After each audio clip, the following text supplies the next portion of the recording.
Assalamualaikum warahmatullahi wabarakatuh.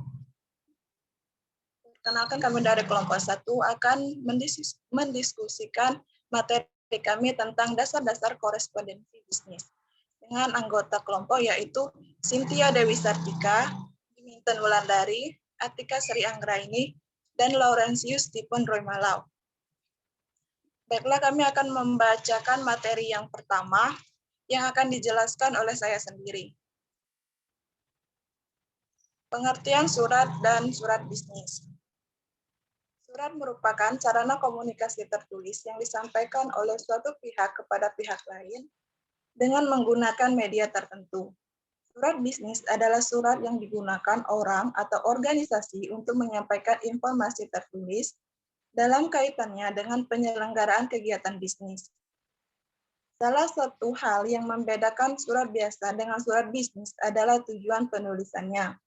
Surat bisnis berorientasi pada kegiatan bisnis maupun gaya bahasa yang digunakan.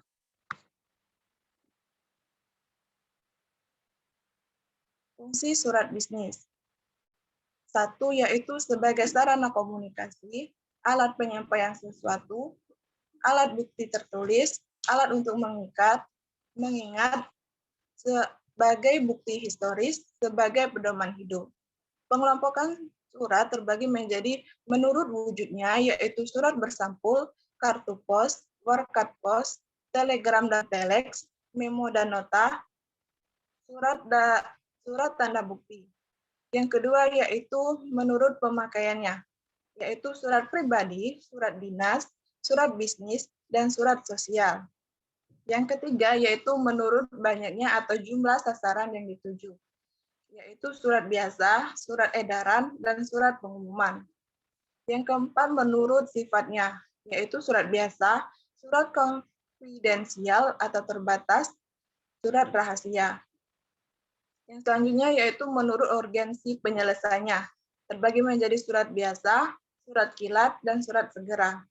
Yang terakhir yaitu menurut isi dan maksudnya, yaitu surat pemesanan produk, surat keterangan, dan lainnya. Bagian surat dan bentuk surat. Secara umum, bagian surat ini untuk dinas maupun surat bisnis mencakup beberapa komponen penting. Antara lain, 1, kepala surat atau kop surat, letterhead. Yang kedua yaitu tanggal surat atau date. Yang ketiga yaitu nomor, lampiran, dan perihal atau hal, number, enclosed, subject. Yang keempat yaitu alamat tujuan atau inside address. Yang kelima yaitu salam pembuka atau salutation.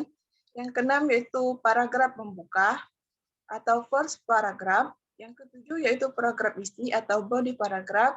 Yang kedelapan yaitu paragraf penutup atau close paragraph.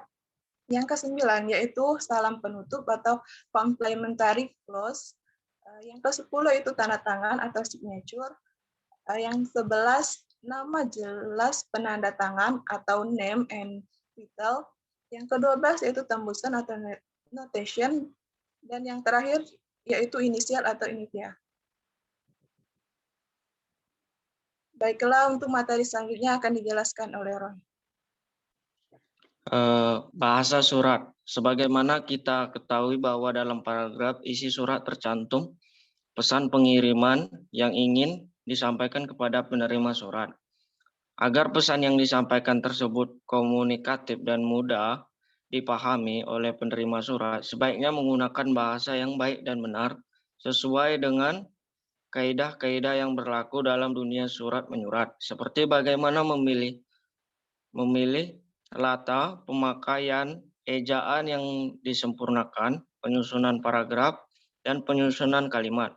Untuk surat-surat resmi maupun surat-surat bisnis, pilihan kata hendaknya memenuhi syarat yang baik atau baku, lazim atau umum biasanya, dan cermat.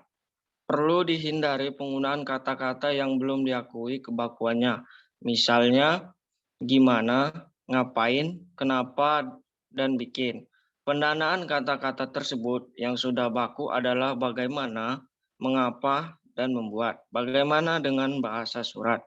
Secara umum, bahasa yang digunakan dalam dunia korespondensi mencakup 3 hal, yaitu yang pertama, pemilihan kata-kata yang sudah dikenal, yang kedua, pemilihan kata-kata yang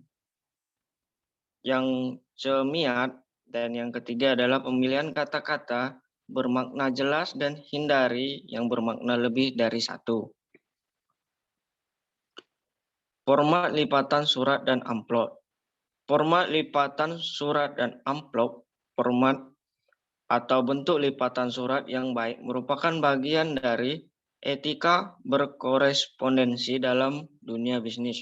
Bentuk lipatan surat yang terkesan asal-asalan akan memberikan kesan atau citra yang kurang baik bagi pengirimnya. Apabila hal itu dilakukan oleh suatu lembaga bisnis atau perusahaan, nama perusahaan secara tidak langsung ikut menjadi taruhannya. Oleh karena itu, meskipun masalah melipat surat bisnis nampak sepele, ternyata hal itu dapat memberikan image atau citra baik positif maupun negatif bagi suatu organisasi perusahaan yang mengirim surat tersebut. Format lipatan surat dapat ada beberapa bentuk lipatan surat yang lazim digunakan dalam dunia korespondensi bisnis. Antara lain, yang pertama lipatan baku atau standar fold.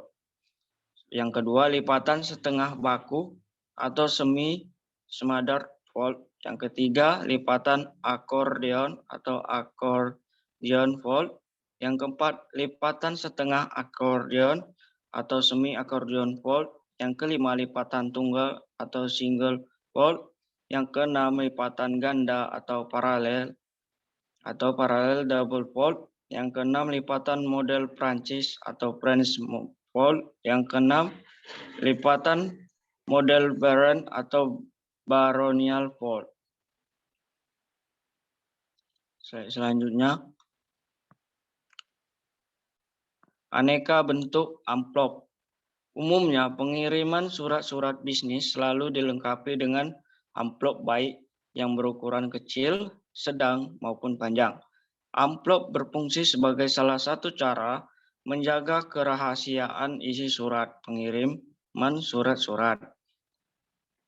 Proposal dan laporan bisnis. Dalam amplop di samping merupakan bagian dari etika berkorespondensi juga sekaligus berfungsi sebagai media promosi bagi suatu organisasi bisnis atau perusahaan. Mengapa demikian?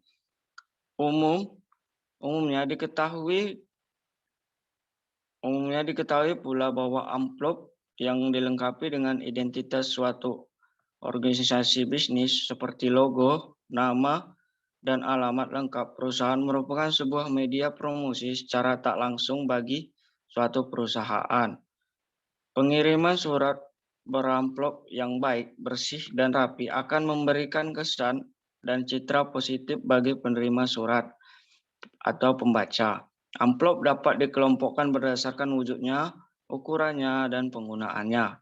Yang pertama, berdasarkan wujudnya. Amplop dapat dibedakan menjadi 2, yaitu amplop biasa dan amplop berjendela.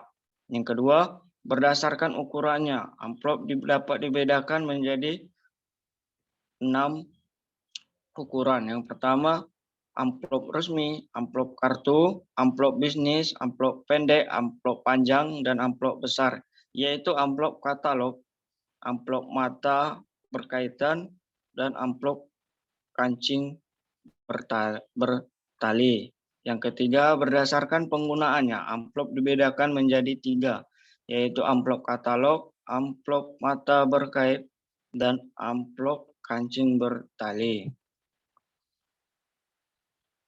Selanjutnya, contoh-contoh surat bisnis. Berikut ini adalah beberapa contoh surat-surat bisnis yang lazim kita jumpai dalam kehidupan bisnis sehari-hari, seperti surat pemesanan, surat konfirmasi, surat pengaduan atau klaim, surat permintaan informasi, surat ucapan selamat, surat pemberitahuan pindah alamat, surat penagihan, surat peringatan, surat perintah kerja, dan surat perjanjian. Baiklah, sekian presentasi dari kami. Apabila ada kesalahan kata, kami mohon maaf. Terima kasih.